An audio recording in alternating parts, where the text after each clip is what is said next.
Thanks. So thanks to Now and to the organizers for putting this together. I'm Colin Klein at ANU. I'm the chair of this, but I will turn it over as rapidly as possible. So we have two speakers today, Alex Maier from Vanderbilt, who's a Sloan Fellow and a Kavli Fellow at the U.S. National Academy of Sciences. He mostly studies visual perception, and he'll be talking to us today about giving an intro called Fechner's Dream. And then after that, we'll have Tom Carlson talking about brain decoding, pathways to progress. Tom is the head of the Computational Cognitive Neuroscience Lab at the University of Sydney. And does a lot of interesting stuff with brain imaging. We were talking about older body schema work before he came, so lots of stuff relevant to consciousness. So I take it the plan is we'll have Alex will talk, and then Tom, and then we'll come back and we'll sort of have questions and so on, and I'll moderate that part of it. So with that, I'll turn it over to Alex. Yeah, thank you so much, Colin. I'm going to try and share my screen. Does this work? For those of you on Zoom, at least. Okay, great. Yeah, so thanks so much for the introduction, Colin. The way this came about was that Now sent me Tom's great paper about Fechner's inner psychophysics, and I think it reminded him of conversations that we had. And I threw together a bunch of slides about what we've been talking about, but I'm very nervous about that because I'm speaking completely out of my wheelhouse. In my day job, I'm a neurophysiologist, and today I will talk about Fechner and history and philosophy. And I see big names on here. Shout out to Randolph Blake and other ones. Please feel free to jump in and correct me, and call in you too at any point where I go off the rails. So what are we talking about? Well, I think that the big question that a lot of us are interested in is that as neuroscientists, we believe that there's a causal link between our brain activity and our conscious experience. But so far for neuroscience, it has not been possible to go the inverse route and to reduce our conscious experience to brain activity. Or if you would want to flip this arrow around, to come up with mathematical laws or laws of nature that we could explain brain activity and then how it gives rise to consciousness. And David Chalmers has termed this the heart problem. Of course, this goes all the way back to ancient Greek philosophers, the mind-body problem. But it humbles us neuroscientists that we seem to be far off. And indeed, there's a lot of people that think that this can never be solved. Well, I think that everybody who's speaking today seems to have a different opinion, and I'm happy to be in that club. So here's a quote from one of Colin's papers, and he wrote, "The heart problem is hard, not because it has no answer, but because we do not yet know what a satisfying answer could look like." So it means there's a way out. It means we can be optimistic, and we might one day actually solve the heart problem. And Tom says the very same thing in the paper that Now sent me that we're talking about today. Here's a quote, direct quote from this paper saying, "Many have wondered whether science is even up to the challenge. We side with those who have argued, more optimistically, that the field requires a shift in thinking for progress to continue." So what might this be? Tom goes on, one straightforward approach is to directly compare the structure of a psychological space to an activation space. And that is, of course, quite relevant to the representation of similarity and analysis and other work that Tom and others have done. It's also relevant to work that I know a lot of people that have joined this YouTube channel are interested in. There's different words around it, qualia structure, formalized phenomenology, some people have called it. It's part of, I think, a growing movement now with conferences and special issues about mathematical models of consciousness, with integrated information theory probably quite leading. But there's also, of course, artificial consciousness, and then this overlap with artificial intelligence and machine learning. So I just put here an older graph from one of Nau's papers, where he, in a way, makes the same proposal that if we can extract certain activity from the brain, we can abstract it. In this case, what integrated information theory predicts, that we can come up with causal structures, that there might be a direct relationship, a mathematically formalizable relationship that will allow us to transfer from these neural activities directly to our perception. And that reminds me of actually an even much older quote by one of my heroes, Henri Poincaré, who said that the aim of science is not things themselves, but the relations between things. Outside of those relations, basically nothing is knowable. So what I'm getting at here is that maybe the answer to the hard problem is that we come up with a relational, but formalized, mathematically formalized way that we can translate between those these very different domains. So what's there to object? Well, a lot of people would disagree, and so I want to go over that a little bit, and then also really highlight Fechner's role in maybe getting a way out of there, and proposing inner psychophysics as a way out of that, and then throw the ball over to Tom to talk about his proposal that we might have tools in our hand now that allow us to do that inner psychophysics. Those of you that have lost at this point already, hang on. You might at least be interested in what I will call the dark side of Fechner. So I will reveal something about Fechner's work that has been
body this way might be part to blame as well. But I want to focus for now on this point that science has to be quantitative. Newton put it in this beautiful quote that he said, God created everything by number, weight, and measure. He actually took that directly from the Bible.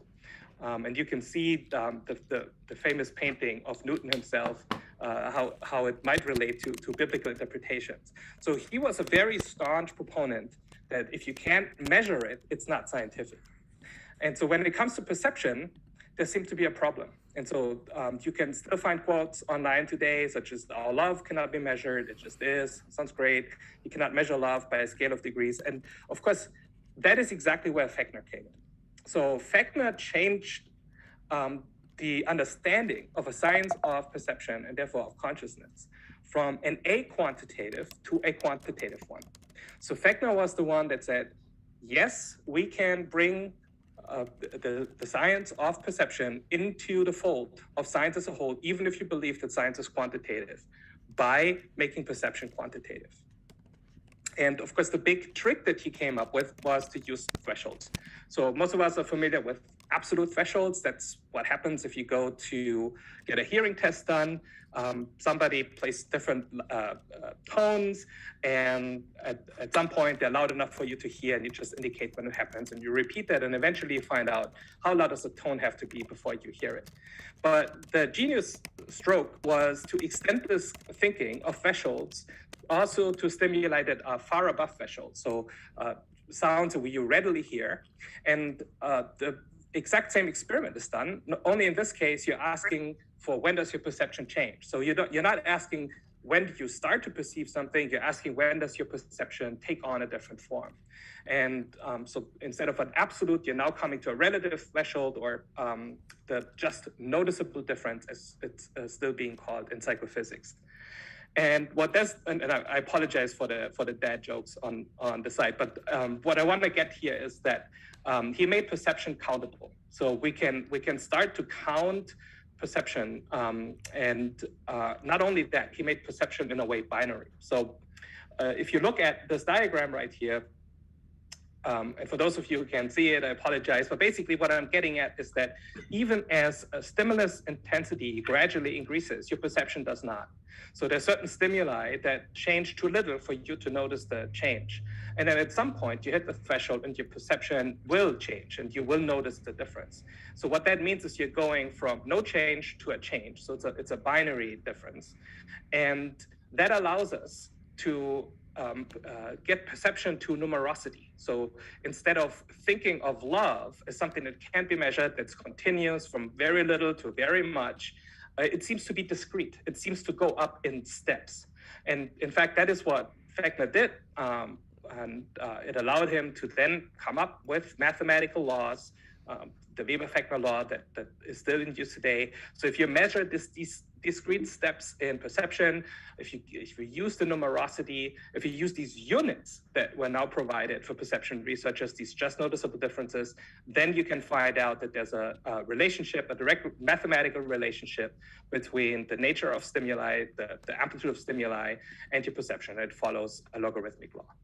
So great, that's maybe all we need. We want to translate from the physical world, from the body world to the mind world. Where's the problem? Well, there is a problem, which is that if you look at these laws, for example, these logarithmic laws, very often you find that they don't seem to tell us really much about the brain processes that have something to do with our conscious perception. Rather, they seem to happen upstream. So as one example right here, I just put a graph of dark adaptation that's very carefully measured here for a lot of subjects. And you see that there's a very characteristic curve, and it's not a continuous curve. And if you very carefully measure the cone and rod absorption answers, light absorption answers, you find that this curve basically follows exactly the curve that you find in the retina.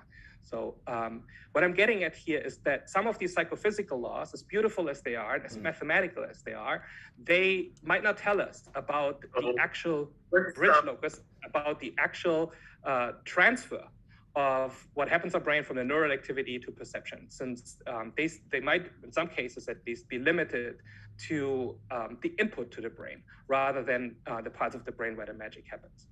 And so Fechner, I believe, was actually quite well aware of that. And this is where I hope to fulfill my promise. So it turns out that Fechner wrote 2 books about psychophysics. And so the book that most people know is called the Psychophysics or Elements of Psychophysics. And in English, that's the only book you get. But that's only volume 1. It turns out there's a volume 2.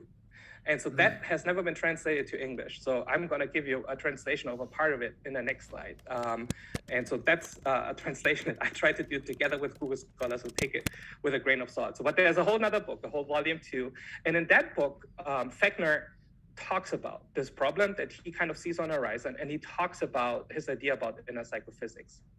And I can tell you, as a native German speaker, it's very hard to read. There's probably a reason why it never got translated. It's one of these books that, in philosophy, that I like to read in English because they make more sense to me when I read them in original German. So whole paragraphs that are just one sentence.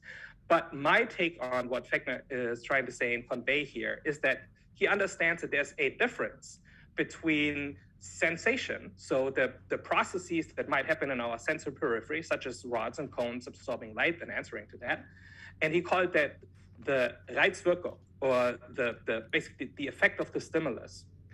And he differentiates that from what we nowadays might call the neural correlate of consciousness, or the part of the brain, the bridge locus, if you will, where neural activity translates into consciousness. And he called that psychophysische Tätigkeit, or psychophysical activity. And so he understood that some of the laws from outer psychophysics, the psychophysics that we know, where we compare the sensation strength, the stimulus strength to the sensation strength, might be explainable with the effect of the sensory activity, with the Reizwirkung, as he called it. So here's a part from volume 2 of his Elemente der Psychophysik. It is the simplest and most natural assumption that the increases in the activities in the visual and auditory nerves by light and sound are proportional to the increases in the stimulus. So he's saying there that if you would measure the responses in the auditory nerve, they should follow psychophysical laws. And so he understood that probably that's not where perception is actually happening. And he gives an argument for that. So then he goes on and says, this would not suffice. And then he gives an argument that's quite surprising for the time. He says that because perception of the pitch of tones follows a corresponding law, one would have to think of the number of vibrations. And so I'm putting in here that's of the psychophysical movement, so you can think of that, of neuronal activity, as dependent on the number of vibrations of the stimulus, which is in fact unthinkable. So what he realized is that we can hear tones of much greater frequency in the kilohertz range, and neural activity would not be able to follow as fast. So he understood that there must be something happening beyond the sensory activity that seems to be closer to our perception. So Fechner, I think, basically realized that there might be this problem, the limitation to his discovery of psychophysics.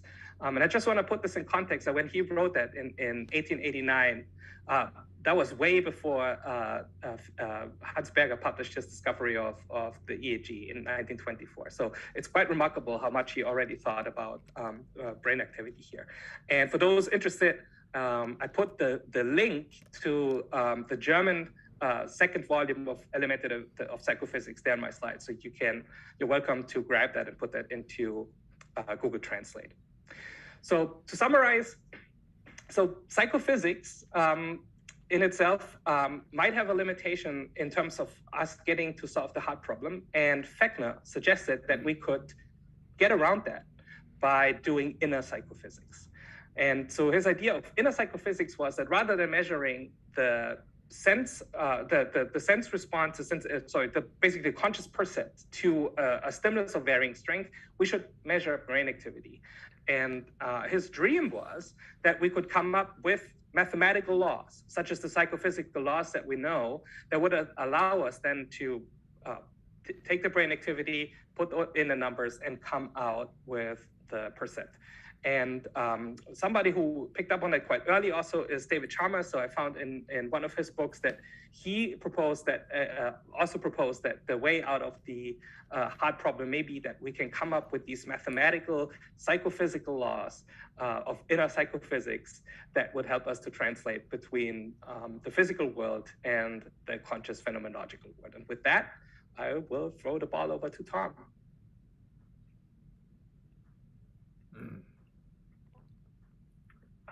Thank you, Alex. And I'd like to also thank all the organizers for bringing this together. So I'm going to I will talk a little bit about Fechner's inner psychophysics, but it'll be better embedded in a much larger talk, in which I'll talk about sort of how we can use machine learning methods to sort of make progress in consciousness research, but also embedded in that is like potential pitfalls, because it's a time where people are very excited about these methods and big data, but sometimes with that enthusiasm, we can lose sight of kind of important things, and by not keeping these things in mind, it sort of can limit our progress. So, brief, studying consciousness in the human brain. I started out studying consciousness as a PhD student using psychophysical methods. I should give a tip of the hat to Randolph Blake. I saw him in the audience. He's one of my inspirations. So, to study consciousness, we have lots of different sort of paradigms, methods. So, we have things like binocular rivalry, continuous flash suppression, masking. Now we get no report paradigms, and these could all help us sort of, using these paradigms, we can sort of distinguish, well, to use a quote from Blake's paper, one of Blake's papers, what can be perceived in the absence of awareness.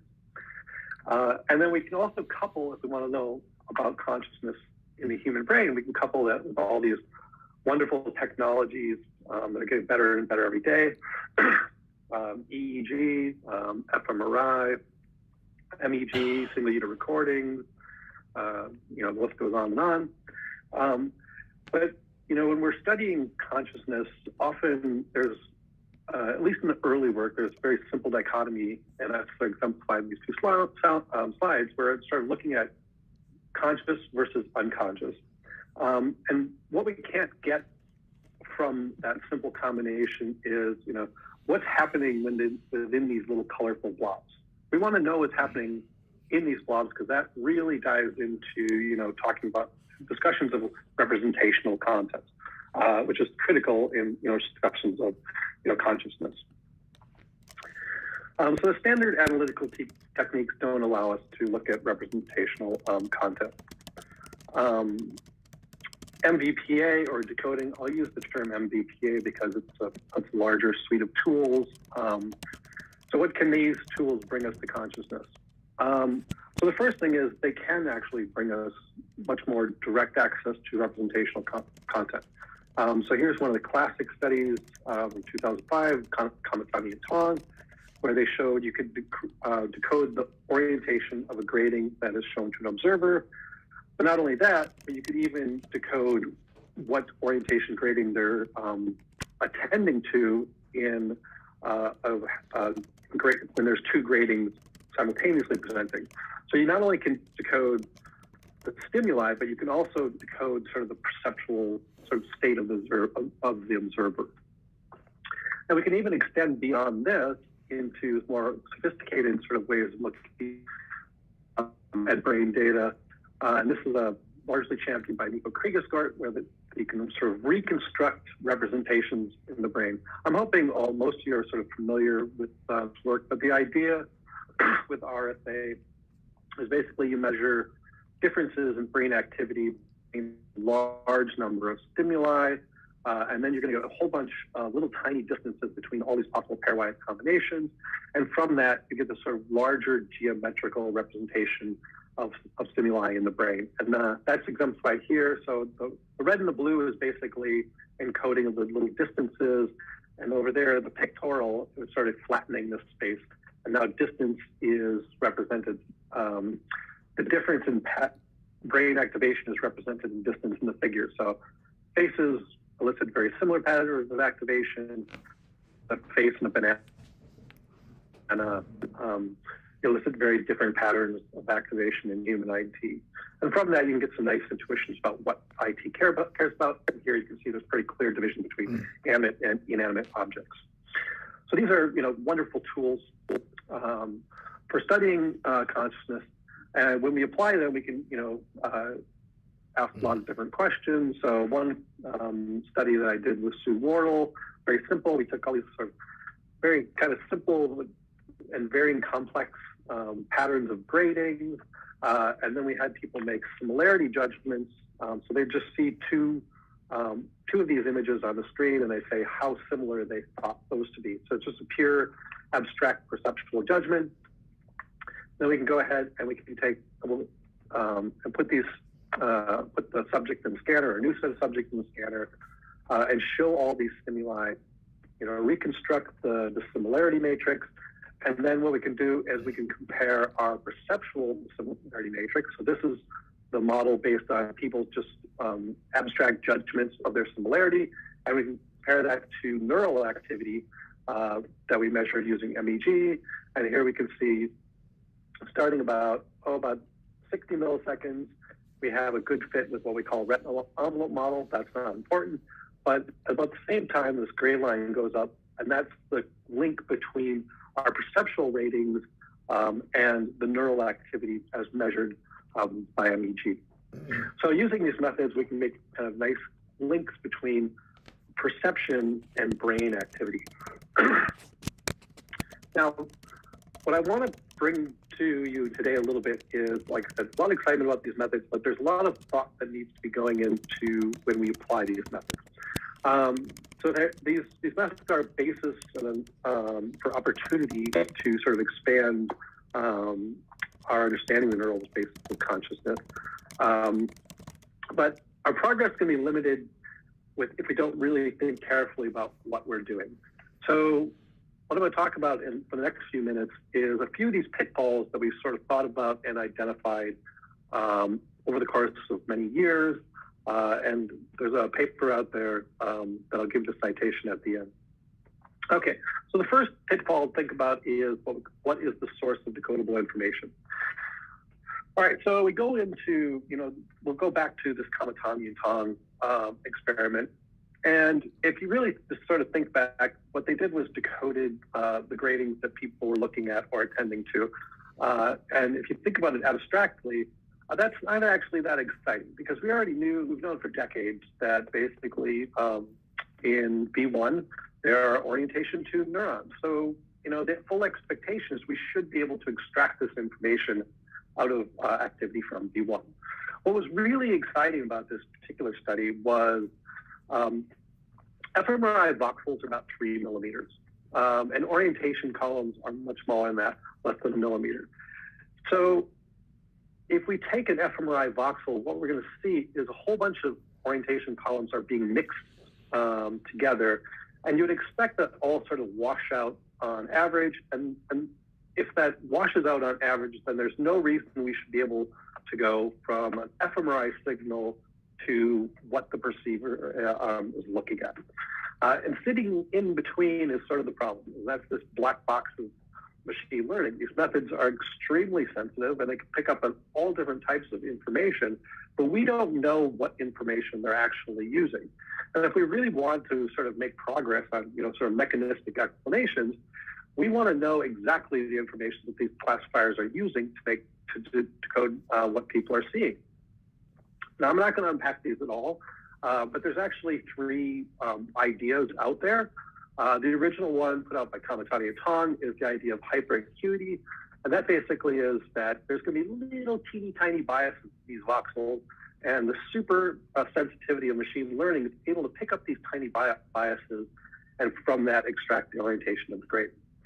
The second one is called a biased map account, and that's just within locations of the retinotopic cortex, there's different proportions of neurons to the different orientations.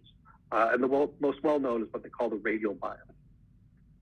And finally, another one that we identified, or that I identified in 2014, was actually, interestingly, there's sort of an edge artifact in the stimulus that potentially the classifier could be used to exploit to decode orientation information.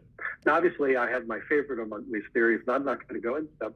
But the point that I really want to make here is that all of these are different theories about where that information is coming from. But if we don't know what the source of the information is, so how do we take the next step into sort of making our mechanistic explanations about what's sort of happening with a particular process?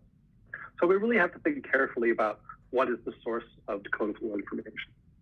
So this black box is really quite problematic. As I said, it creates this ambiguity for mechanistic explanations, but it also makes us extremely vulnerable to confounding factors. One, I'll highlight an example. This was informal, never a published study, but somebody told me once that they did an MVPA study where they used a pseudo-randomized sequence in fMRI, and there was just more of one condition at the beginning of the run and more of another condition at the end of the run. And basically, the classifier was using the drift, the X-drift gradients on the fMRI signal to decode, the stimuli. So in that case, it had nothing to do with what people were observing. It was just, literally fMRI machine noise that was being coded. There's also vulnerability to confounding factors. So this one is a paper that sort of shocked, I think, a lot of people quite a few years ago, where they showed that you could decode, kind of in limit fashion, you could decode somebody's decision 10 seconds before that decision entered awareness. And I think most of the research community was like, what? That's insane. I can change my mind 50 times in 10 seconds. How could you possibly read my mind 10 seconds before I made that decision? And it turns out, research following up on that basically linked that to kind of psychological biases in sequential decision making. All right. So the first thing we want to think about when we're sort of applying these methods is, what is the source of decodable information? We should be confident about that as we're making our explanations. Second thing we need to think about is this information accessible? So this is a study by Mark Williams a long time ago.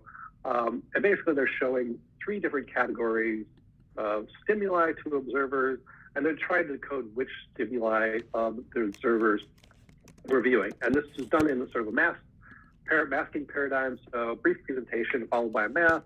So subjects weren't perfect at doing the task. And what this study showed was that in LO, they could only decode the stimuli that were reported correctly. So if the person was actually conscious of the stimuli, then they could decode. But in V1, they could decode the stimuli regardless of whether or not they could correctly report the stimulus. So what that tells you is that activity in V1 isn't really linked to the conscious experience because it's always there, regardless of whether or not the observer experiences this. So the implication of this study is basically that V1 is representing information that's inaccessible. And this gets to something I call the egocentric neuroscientist, at least when I talk about decoding, is that a lot of people jump in with a lot of enthusiasm, but they don't realize what you can decode from the brain is not necessarily something that information that the brain has access to. Another good example is, you can decode what somebody is looking at from the retina. If we, did a scan of the retina, we could tell exactly what that person is looking at, but we don't. Our brain doesn't have direct access to the retinal information. So we have to think when we're doing decoding, we have to think more from the perspective of what information is accessible to the brain. Here's another one that my friend George Alvarez actually raised to me with regard to one of my studies, which I'll talk about later, but issues of scale. For this one, I think about something like global workspace. But in this original, Krieger study, he produced sort of this beautiful sort of map of the geometric representation of objects in human IT. I should also note, Ruz Biskiani had a paper before this that was even more bigger, and they had thousands of stimuli from the primate IT that was included in Nico's study. But when you step back and think about it, when Nico is doing his decoding and reconstruction of the representation, he's using all of inferior temporal cortex. And sort of the assumption of, from a accessibility perspective is there's a neuron or a brain area that has access to all of the activity in ITC. And that seems highly implausible. How could a single neuron be monitoring all of the activity across inferior temporal cortex. So we also have to think about these sort of issues of scale. Can we access that information across such broad areas of the brain, large scale parts of the cortex? Okay, so part two is thinking about, is this information accessible to the brain? And this final bit I'll talk about is readout, and this sort of links back to Fechner and inner psychophysics. So the last thing we need to think about, and it relates to the accessibility, is actually how information is being read out from a representation. So readout is, it's surprisingly not discussed that much when we talk about sort of findings in cognitive neuroscience literature. Often it's sort of that we take that big first step and say, is this area representing Y, or is this area representing X? If we want to take like the face area, is the face area sensitive to orientation? And then we just stop there. We go, okay, well, because the face area is sensitive to gender, for example, we just assume that the brain accesses that gender information from the fusiform face area. But we don't know that. We just know that it's being represented. And one way we get some clarity on this is by actually sort of thinking about how information is read out from different brain areas. So this issue was raised by Reike in the 90s. There's a really beautiful paper by DeWitt in 2016 talking about information theory in the brain. And we talked about it a little bit in the citation I'll give you in a little while. At least DeWitt basically said that one of the things that sort of they use it as a stand-in for biological plausibility is linear discriminability. So if there's information or representation that's discriminable by a linear classifier, then it should be read out, able to be read out by the brain. I think this is exemplified. This is a beautiful paper also by Carlson and Cox, where I think in a way they turned the field of object recognition upside down by saying, we don't need to think about all these sort of stages of object recognition. Basically, all we have to think about is how we go from a bad representational space on the retina to a good representational space in IT. And the whole ventral stream, its goal is basically going from bad space to good space.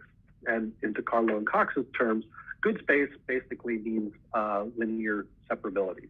So here is another case where there's the stand-in of linear separability is basically once it's linear acceptable, then it's the area that the information is formatted in a way that the brain can use it.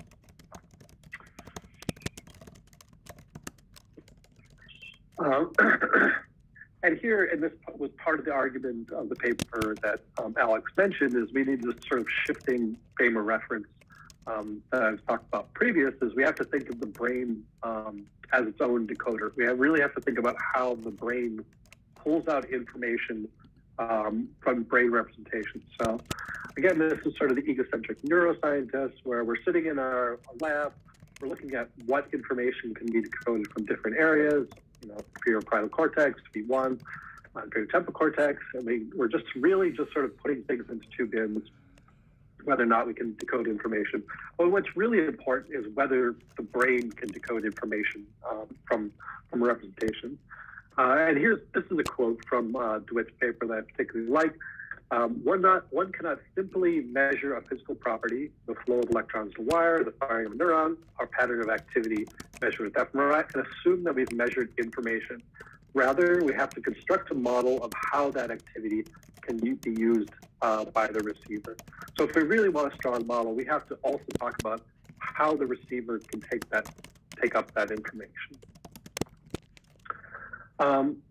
So we can go, we can do this, and I'll show you in a second how we did it. But what we want to do is go from a representational space, like something that we can get from Nico's methods, to an actual behavior. And this is where it links up to inner psychophysics. How do we map brain activity to a behavior? So we did this using a very simple model, and I emphasize this is a very simple model, and there's a lot of issues and holes with it. But I think it's sort of important that we actually sort of put that model out there. We can say, this is how you go from activation space in the brain to a behavior. And what we did was pretty simple. We took this really complex activation space, actually the same data that Nico used. Nico shared that data with us. And then we said, okay, we want to build a readout model from the brain that separates animate from inanimate objects. Because in Nico's data, there's this sort of beautiful distinction between the two. And then what we did was basically say, okay, we're going to take this activation space and project it onto a decision axis. So each one of these stimuli is going to sort of project onto this axis. There's going to be a little bit of noise. We use some optimal decision boundary. And what we'll propose is basically the brain uses this as a readout model for making judgments of animacy. And when we did that, we found that indeed the model worked outstanding for actually predicting whether or not people were choosing animate or inanimate, but also how long it took them to respond. So when things are very close to this decision boundary, we expect it to be a harder judgment than if they're far away. So we can also make a reaction time decision prediction from this sort of mapping here. And what we found is for reaction times, we can get a very good fit from our model to reaction times for these choice judgments. Strangely enough, and we still haven't figured that one out, it only works for animate objects, not inanimate objects. But we also have this sort of nice dissociation that it really sort of works only in IT, but not in early visual cortex. So it's not something about the complexity of spaces, because things get sort of strange when you have really high dimensional spaces. Also, the information becomes available that normally wouldn't. I won't go and touch into that. So this is your sort of inner psychophysics, and we're taking a brain model, a brain activation space model, and we're going from that to a direct prediction of behavior. Now, as I said, I think, I was very excited about this model. I still like this model quite a bit. But I'm also, quick to say there are all sorts of problems with this model. So there's good things. The good thing is we get this mapping from brain to behavior, going from activation space to, reaction times. It's good it also links psychological models of decision making to activation space. So if anybody's done any work in decision making, you'll see these types of models, these not activation models, but these sort of models are used in decision making all the time. But they're bad things. It doesn't work for inanimate objects. Still can't figure that out. Bad. We also, our implementation violates the scale thing that I brought up earlier. So we're trying to make, a decision based on all the activity in inferior temporal cortex. And that would, that assumption, there would be whatever readout is happening, it would have access to all the activity in inferior temporal cortex. And that seems highly impossible. And it's bad and only works for two alternative force choice behavior. That's not very natural. When we think about object recognition, at least, we sort of look out in the world and we see a bike. We don't, sort of parse the world. It's like animate, inanimate, okay, mode of transportation, not mode of transportation, car, not a car. So it doesn't work for that. So there's these issues as well. But I say it's good because there's lots of space for young people to do better in making better readout models. Okay, so to quickly sum, I think I'm doing okay for time.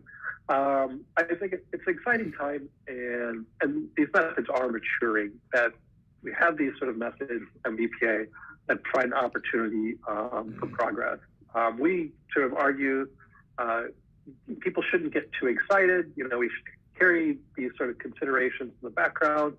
Maybe they don't completely hold you back, like in the case of our readout model, we're violating one of these considerations, but at least it's a start. And then we talked through several of these different considerations, thinking about the source of decodable information, asking, is that source of information accessible to the mind and brain? That's critical. And how this information might be read out, that's critical as well. So really this comes down to sort of, when you're doing your research, you're asking questions like, how good is your data in theory?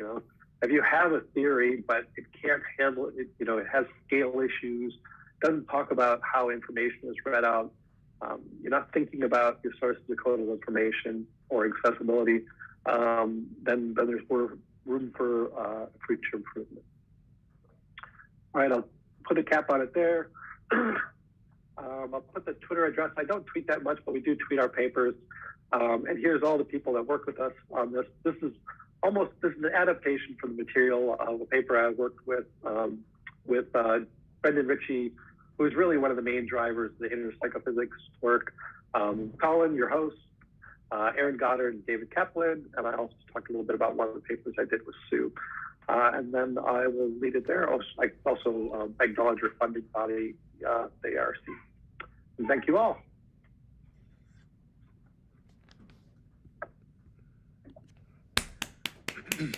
All right, so thanks both to Alex and to Tom. I guess my job now is to figure out how we're going to run the questions. If people are familiar with the raise hand function, I can definitely see that.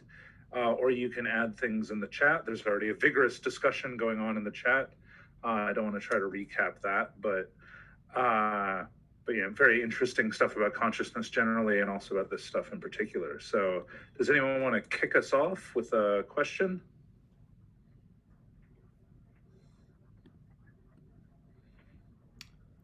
Okay, if nobody does, then let me start. Is that all right?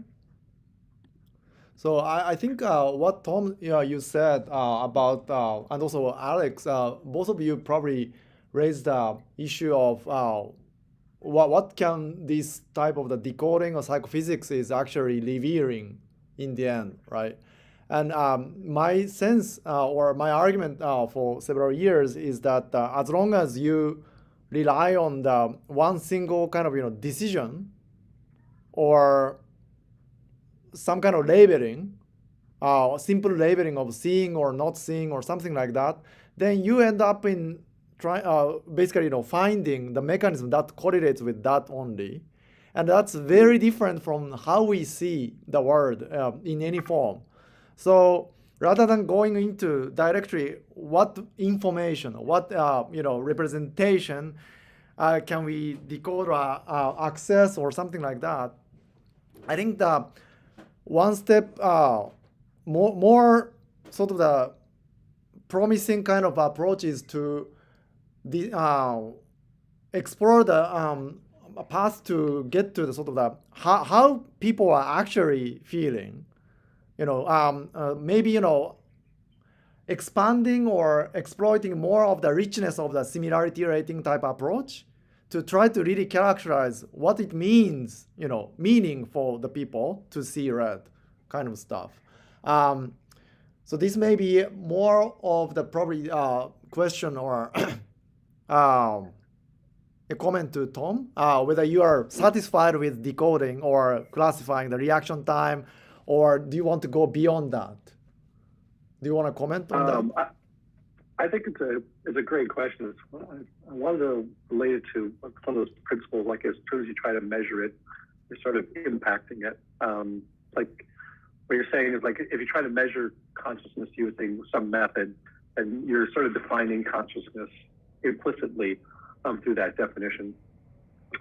One thing your comment did make me think about, and I think you're right, and like is there things that we can do better with similarity spaces?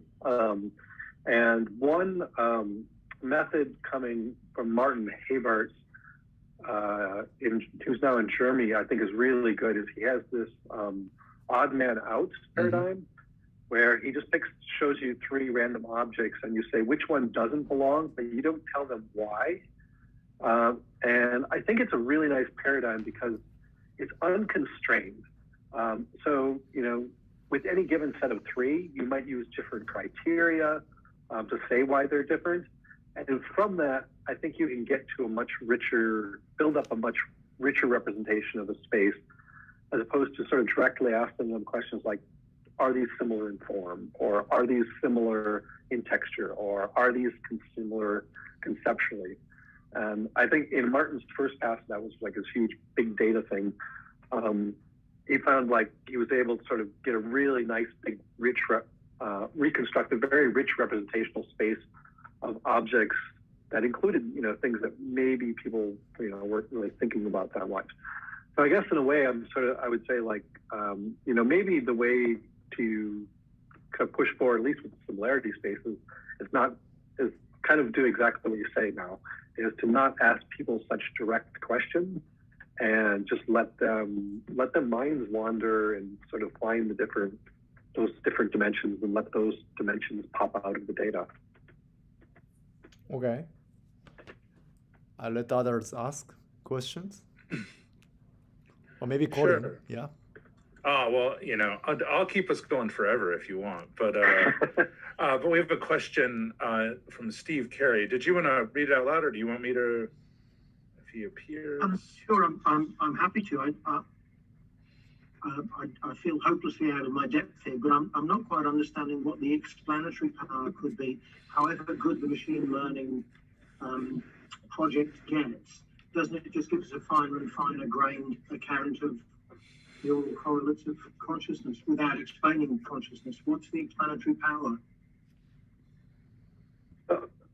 I'll quickly try to fill that one. I think you're right, in that it is just a finer grained account, but I think that granularity is important. So if I flick back to like one of my early slides,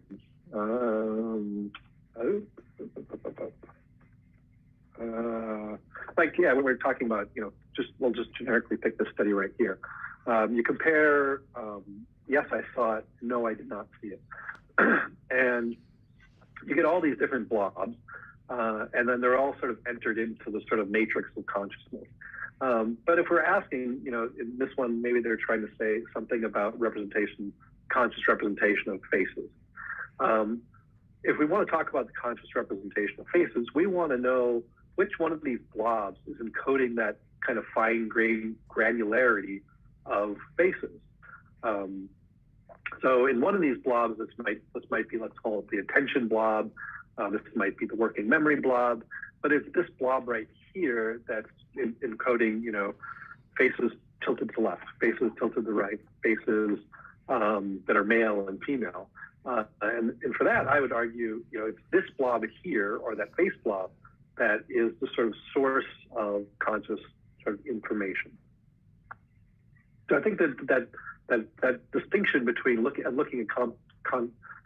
content is helpful, but you're also, right in that, like, it doesn't necessarily solve one of those sort of bigger problems of consciousness or identifying consciousness.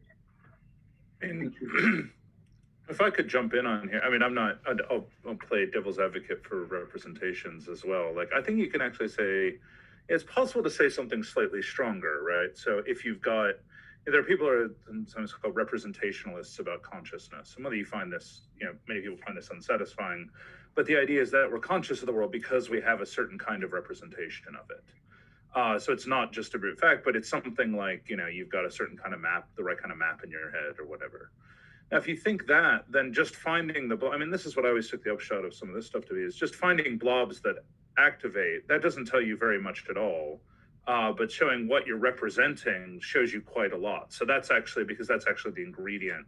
That may not get you all the way there, but that's the thing that's at least the necessary ingredient of consciousness. One way to think about it, I often think in these kinds of analogies, is if I'm just trying to explain how a computer works, right? And I want to know like why my computer is running Word rather than LaTeX.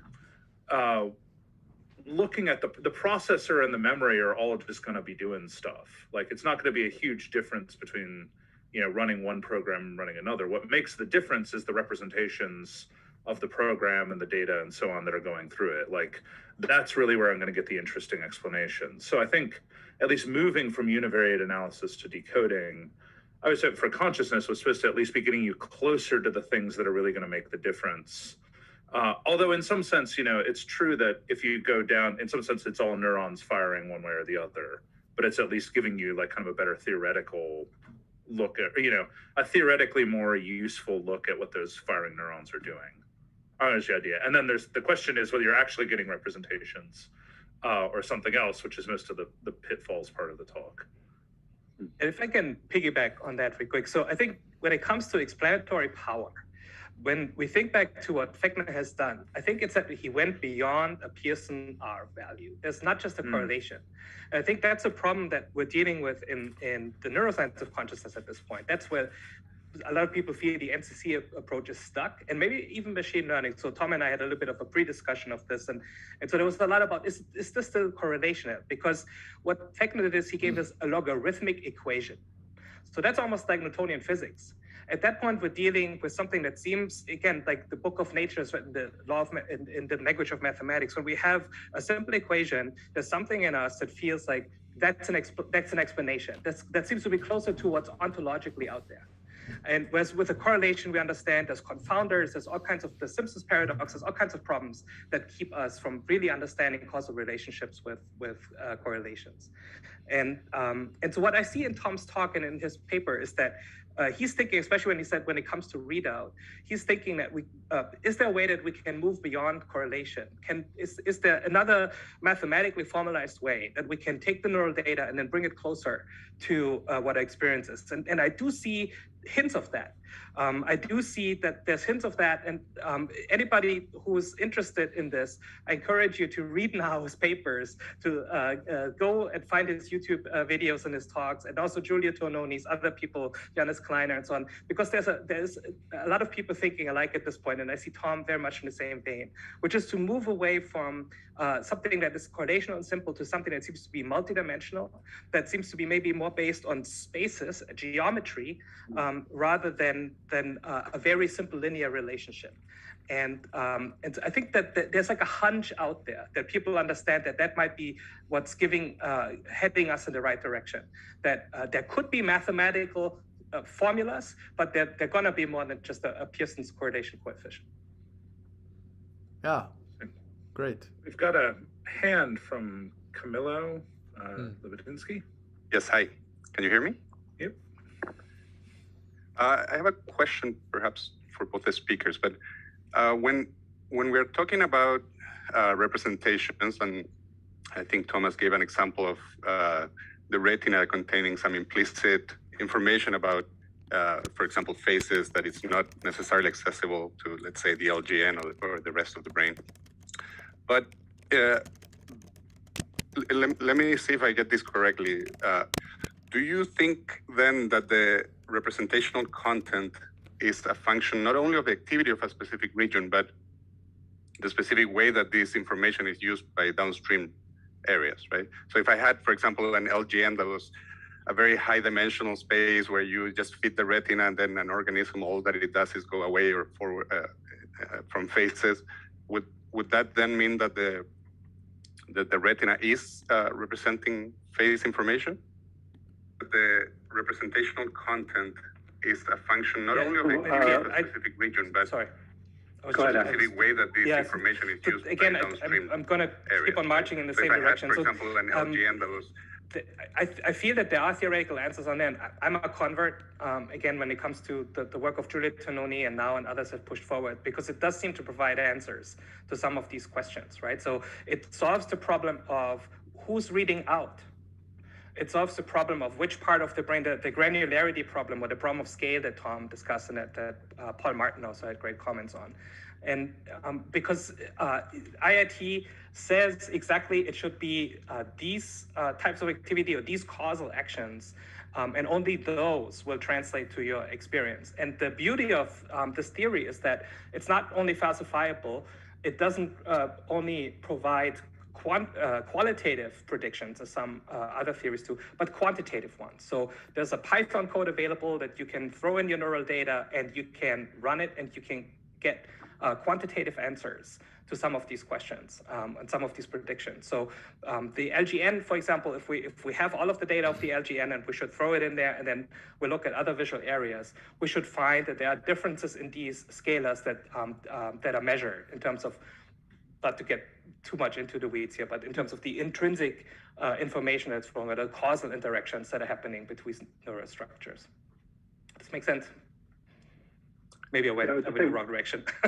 Now, did you want to? Oh, sorry, Tom. If you had something now, I feel like you also wanted to fight about representation. Yeah, I always have a problem with the term representation, and so today it's great that we have people like Colin from philosophy side.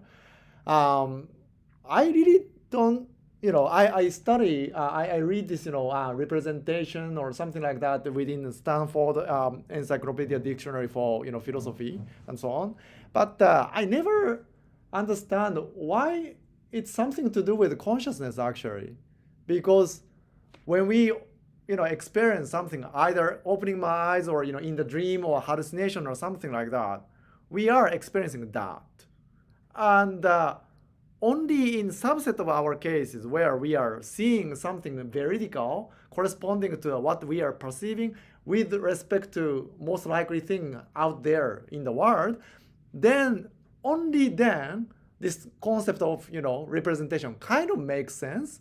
But representation should be happening at many multiple areas of the brain, and also, as Camilo said, like if it's represented in the retina or speria colliculus, which clearly we don't have any access to or no similarity in terms of quality, then what kind of benefit do we have with thinking about even representation? I think it's just misleading. I mean, it may be useful to analyze the data from a third-person point of view of the neurophysiologist, with the primary kind of a motivation to find what is the transformation of information and so on. But I really don't know whether it does any good to understanding consciousness and how it's supported by the physical things, like a brain. Well, I feel like it does have some value. Like when we're talking about like retina LGN V1, well, this is where it gets a little tricky with the philosophers, because and I think we actually wrote in our paper this way, is like, what is representation? Representation is something that's being used. But I think maybe we can just more easily divide it into sort of representations that are being used and representations that are not being used by the brain. So you say the retina is a representation that's probably not being used for conscious experience, or highly unlikely. But if we want to sort of get to how conscious experience, what is the format of conscious experience, then that is another representation that we can link back to the brain in kind of classic NCC fashion, using things like the representational similarity analysis. So you can generate. I'll just do like, I'm sorry, I have to move some things around, but you can generate models. Like this is a V1 model using HMAX to stand in. And you can correlate, that to neural data and say how well does that sort of explain the neural data. But you can also take, if we had an fMRI study where, and I think they do this quite a bit. They do it. They'll do the data from V1, V2, all the way up through IT. And then you compare all of those areas to perceptual ratings, and you're able to see that IT's representation much more closely maps on to perceptual ratings than the V1 representation. So I think you can use these methods to sort of adjudicate, what role these different areas have in consciousness. But I also should say, like, I don't necessarily believe there's some sort of binary role where they're participating or not participating. I think V1 does contribute to, consciousness. So maybe you sort of have to have some graded view of representation as well. Could I jump in on this as well? And also, there's a good question. Aniko, I didn't know if Aniko Kustor had a good question. I'm not sure if you wanted to ask that, or if you mind if I just answer it, because I think it's really important. But if you want to jump in, go ahead. Yeah, no, go ahead. You can just read it, I think. Well, so I asked this really good question about the relationship between representation and illusions. And what does an illusory experience represent, which I think is a great question. And I just want to, the view from philosophy, just to give you a kind of package of views. So part of the problem is if you go and try to read the SEP on representation, it's a huge, gigantic swamp. A lot of what philosophers are trying to do when they talk about representation is not anything you care about. And to be honest, not anything I care about. Like, I find it often quite a tedious literature. But I think there are really two things going on here, and they're going on separately. One is a very like kind of foundations of cognitive science sort of idea. So this is look, we understand the brain on the model of a computer. What does a computer do? It's defined in terms of operations over representations. That's a very useful explanatory schema. You can quibble a lot about what the representations are and what the operations are, but like, you know, unless you want to go be like a behaviorist or a madcap Gibsonian or something, this is the line, like you care about representations as much as anyone else. That doesn't say anything about consciousness, but it kind of gets representations in the door. And then the other trend, and this is like, I think there's an old paper by Gil Harmon who really kicked this off. And I think Steve's question about what is the definition of representation, that's unfortunately part of the problem. I'll say something about that, but just in terms of illusion. So the idea is, you start off with this idea that you can have things which represent things that aren't there. So a picture of a unicorn in some sense represents a unicorn, even though there aren't unicorns and have never been unicorns. And that's kind of cool. You can also represent things that, you know, used to be here but aren't anymore, like with a photograph. And one of the things that representations in the brain do, you know, like memories, represent things in that sense.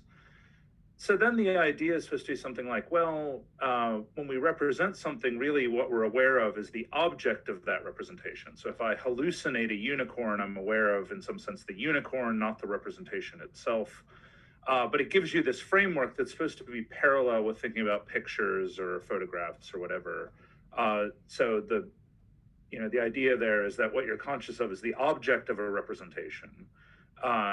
What brains do is traffic a lot in representations, and so then all you need to do is kind of find, since we're clearly not aware of all the objects of all the representations we have, we've just got to find the right one. So maybe like if you've got a global workspace theory or something, maybe the right one is the one that gets into the global workspace, or it gets blessed by frontal cortex, or whatever.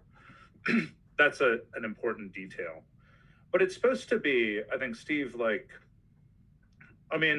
part of this is trading on two different senses of representation that everyone wants for them to come together. One is this, that it's a kind of structured thing that you can work on that's supposed to point to an object, even in the absence of the object being there. And the other is that it's got this kind of structure so that you can do computational stuff with it.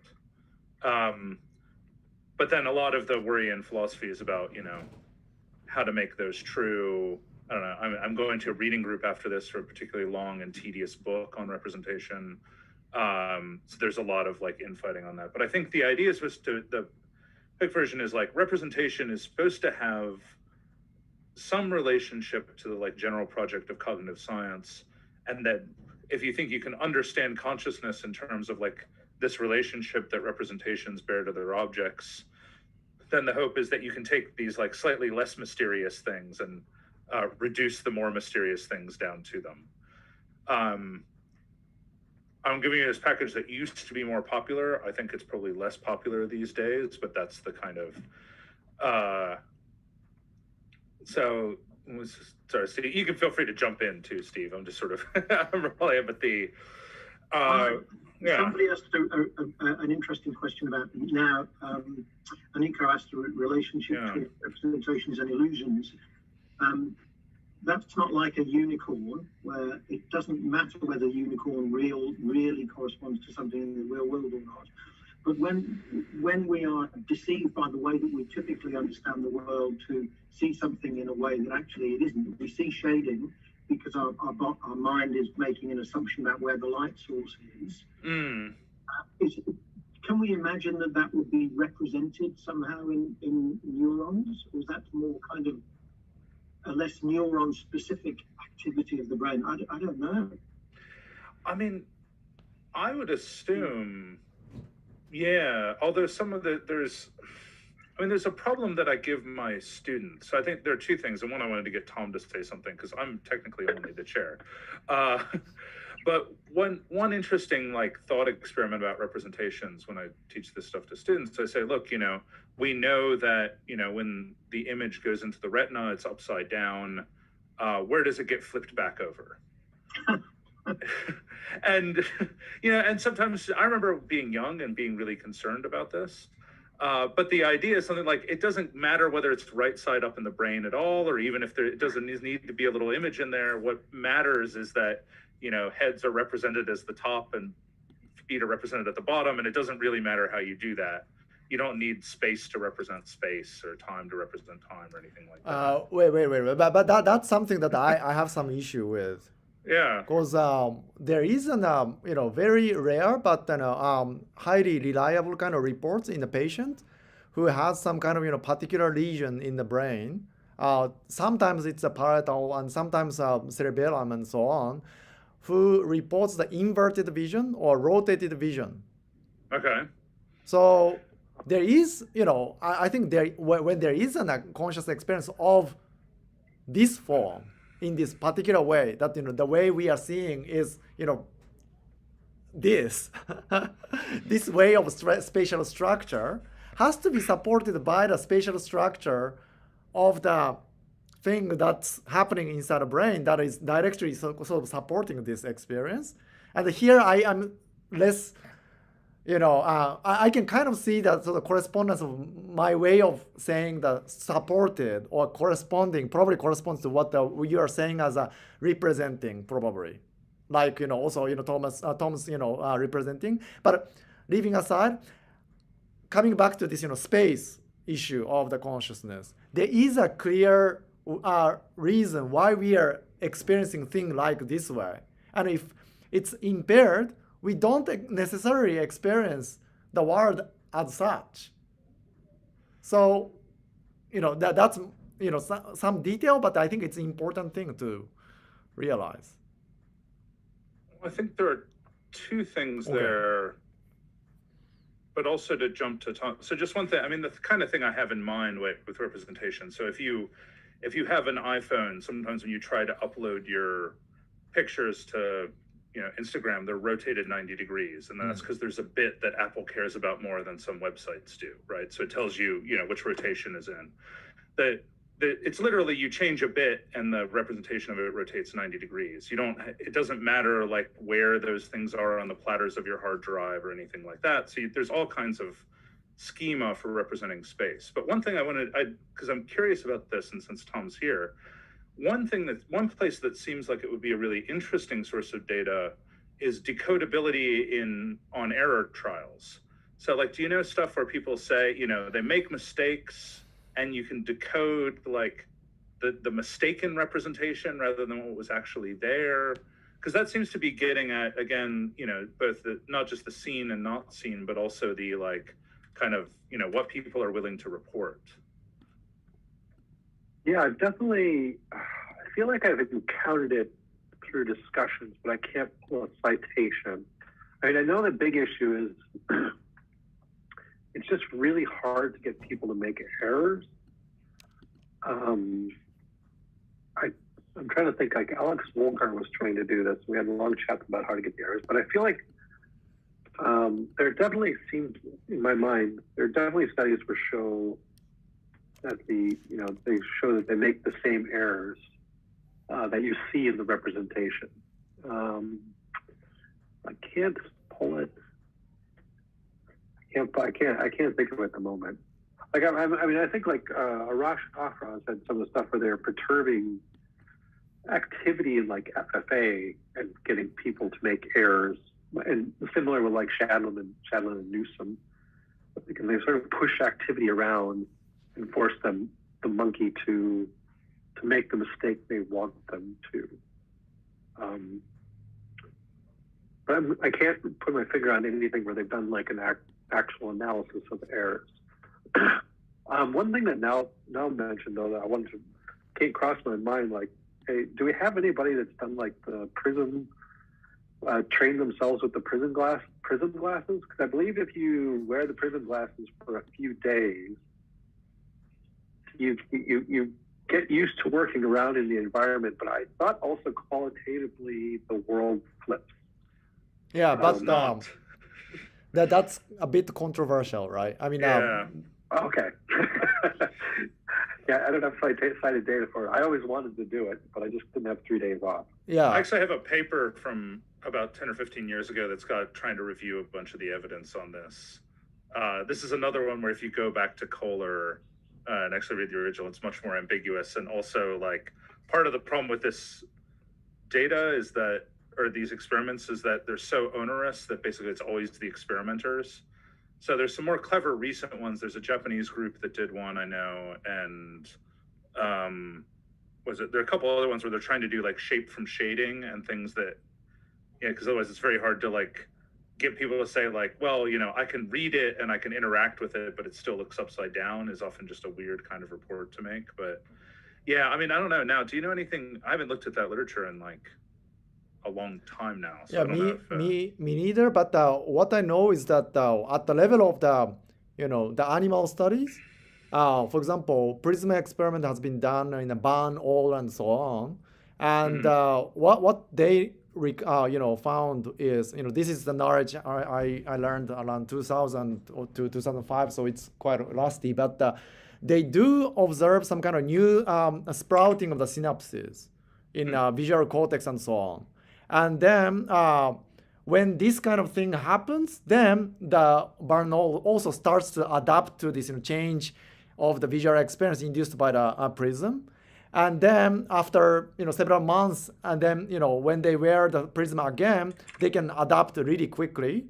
But they can also adapt to the previous situation as well, and that's also correlated with the trace of the remaining new synapses formed by this new experience. So I think this case of inverted vision using the glass is a bit controversial, but I can imagine that could work if our human brain are reorganizing it in some way, and then that supports our experience of this non-inverted version. But as you say, Colin, I think it's really fascinating kind of replication project, in fact, in a large scale, if possible, and then do very interesting kind of experience sampling in many ways, because behavior itself is really deceiving, right? Yeah. Yeah, the original Kohler, they had them like fencing and like riding their bikes around, and like it's really kind of, I feel like it's all things that you couldn't get past an ethics committee, but would be super fun to try. So, Tom, did you want to?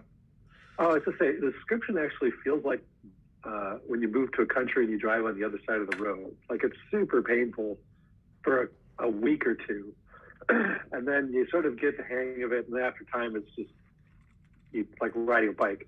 But the same thing happens when you go back to the country where they drive on the other side of the road. Like it's painful, but it's just painful for like an hour, and then you're back into right side of the road or left side of the road. Maybe we can get something past that that's about driving on the wrong side of the road. Yeah, that kind of cognitive level of the change is probably faster than the experiential or qualia level kind of change, like drastic like inverted vision, I think. The one thing I also, if I recall correctly from some of this, what's interesting, and I thought like this is if you've kind of a modularist view, is that certain things came online fairly quickly, but you had reports, I think again this is in Kohler, of people saying, look, I can walk around fine, but I still can't read. Like reading took longer to come back online than other things. So you also get this dissociation between different functions. That's very interesting. Yeah, that's interesting because it means that everybody has to remap individually, or these different functions have to do their own remapping. It's not the bit flip where you can learn to flip the bit. It's like everybody has to go through the pain of all the different functions have to go through the pain of learning what the world's like upside down. Yeah, and if I recall, that was the kind of point of the Kohler, was that he was trying to figure out what, insofar as there was adaptation, whether it was a kind of single peripheral adaptation or whether it was a more central adaptation. Because you imagine if it's just something like, retina or LGN or whatever adapts, then everyone else gets it for free. Whereas if it's more central, then you could get these dissociations. Yeah. There's this interesting relationship between gravity and a field of view, a visual field of view, right? So it's a dangerous illusion for pilots. And if you go online, you see that there's tons of people dying, including one of the Kennedys, that if your vestibular system gets one input, your visual system tilts up or down. So if you sit in an airplane that's accelerating and all the windows are down because at night, it looks like the cockpit is up above you. And then if it's landing, you will see the exact same airplane. Everything is unchanged, but the cockpit now looks like it's below you. So your visual system seems to adjust for the actual angle that the airplane has with respect to gravity. And so it would be really interesting if the visual field flips, if you put the glasses on to then sit in the airplane and do that experiment, whether the visual field tilts up or down.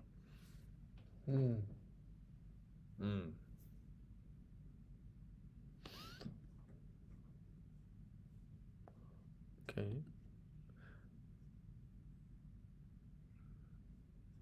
I have one more question. I know people have to go, but this is for Alex, because I was trying to be ecumenical. And I'm curious about this. So you liked Poincaré's structuralism, which is an interest, and I do feel like a lot of the IIT, I mean, I guess this is really for now as our like standard for IIT as well.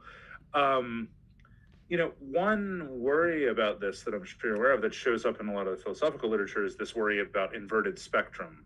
So the idea is if you've got a representational space and all that you really care about is the relationships between the points, then it seems like there are going to be various rotations or transformations that are going to preserve the relations, but flip things around. So it would be possible under that to, you know, have someone that has red and green, or, you know, systematic spectral inversion, but no behavioral consequences. And some people think it's obvious that that can happen, and some people think it's really weird that that can happen. So I'm not sure what an argument it is, but I'm curious to know what you guys think about that from, you know, where you're coming from. Alex, do you want to answer? Actually, I'd be curious how you will answer that.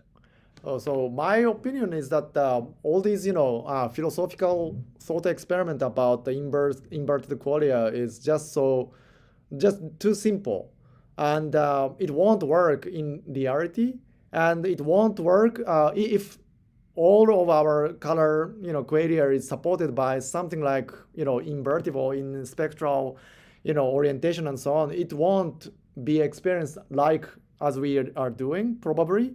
That's my conjecture, however. So what I'm saying is my coming from my intuition in sort of a little bit of the mathematics, things can be, you know, symmetric when you are in a really low dimensional, you know, system.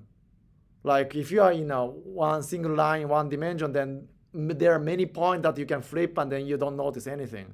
And then if you go to, you know, 2 dimension, there's a, you know, that way to flip and symmetrize becomes slightly more constrained. And then if you go to the 3rd dimension, it's even more constrained and so on.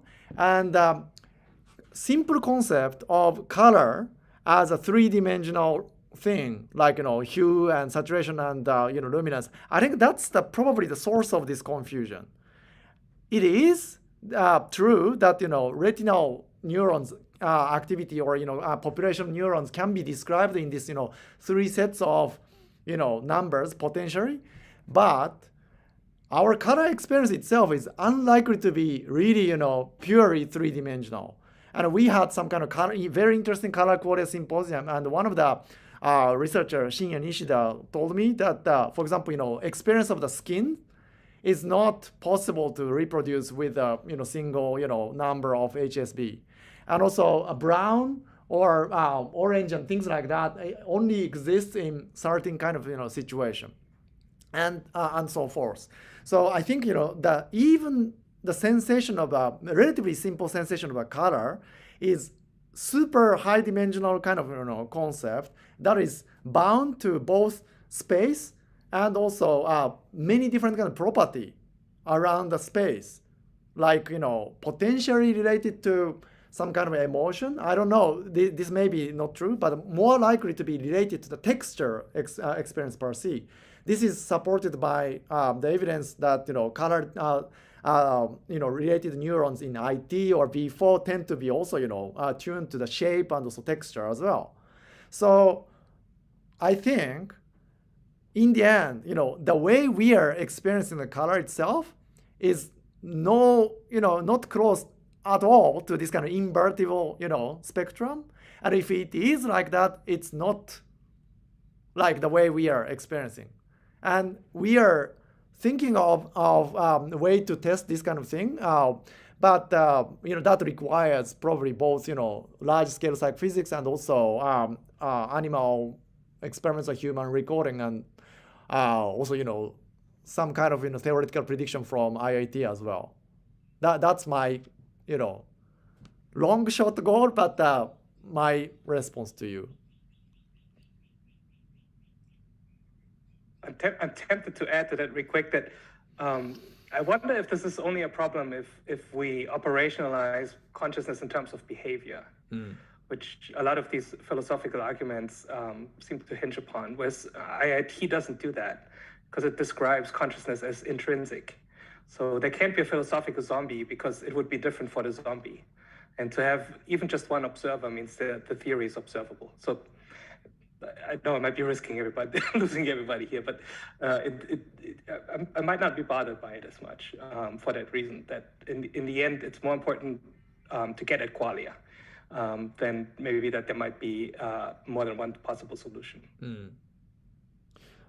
So maybe I also want to ask Colin, or maybe also Tom as well, but structuralism or causal structuralism more specifically, like the one that I think is more promising, and also Alex is coming to this side, that is it kind of equivalent in your mind to the representationalism, or is it quite different? The one potential difference is that Colin, you said that the problem of the inverted qualia, right? And then leaving aside that kind of issue, is the structuralism, like the way neurons interact and forms sort of gigantic causal kind of structure, corresponds to our experience. Is it almost the same as a representationalism if you adjust your term of or definition of the representation? Yeah, I mean, look, there are people who call themselves structural representationalists. So I think you should, I would think of it as, in the first case as a kind of representationalism, and the more neurally plausible kind of representationalism, at least because it's very easy to see how to get big representational spaces out of a bunch of neurons. I see. And I feel like that's the default view. I don't know what you think, Tom, but.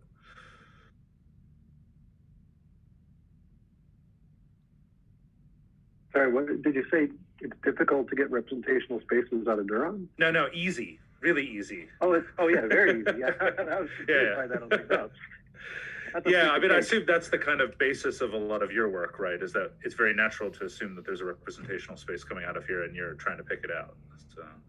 Yeah, but also, I mean, I think it's something I talked about in the talk is like some of these representational spaces aren't really useful or meaningful. Like I think you can build a representational space out of all of IT, or you can build it all out of entire V1, but that assumes some downstream neuron has full access to all the neurons in V1 or all the neurons in IT. So I think from a readout perspective, I think it's pretty easy to think about like early visual cortex, because we're just sort of thinking this cascading hierarchy where largely things are connected within regions of the small or varying size receptive fields. Like, a neuron representing way over here in the periphery is probably not connected to a neuron way over here in the periphery at the next level.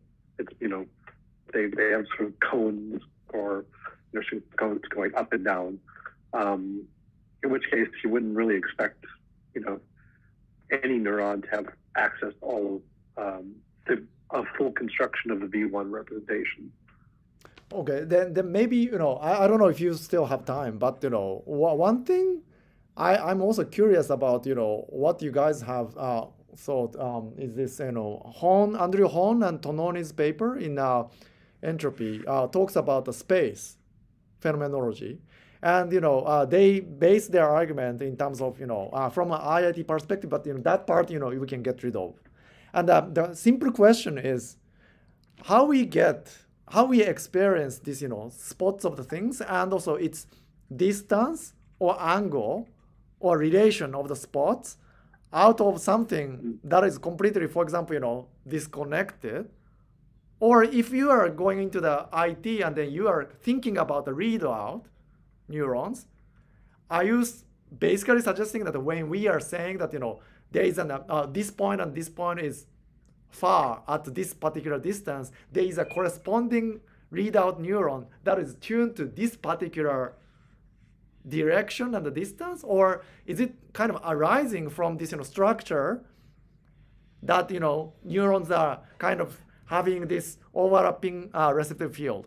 So that's a kind of question they ask. And I feel having all these plausible kind of mechanism to say every time when you ask about the direction or distance or relation, that's so stupid.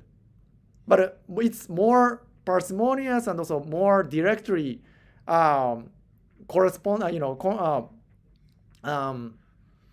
consistent with my own experience, that experiential field and space just is there because of this structure of the way that neurons interact and also our consciousness is. Yeah, the linking of spatial locations, I mean, I think that potentially can be solved. Like if you keep going up the hierarchy, you get larger receptive fields. Like when you think about attention, I'm trying to remember, but like in attention literature, there's like a receptive field of attention, Trilligator and Kavanaugh kind of thing.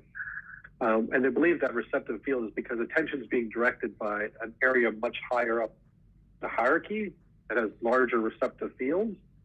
And so that area can connect the different locations in space. But because it's so far up and has such large receptive fields, then it doesn't have access to small details at the different locations.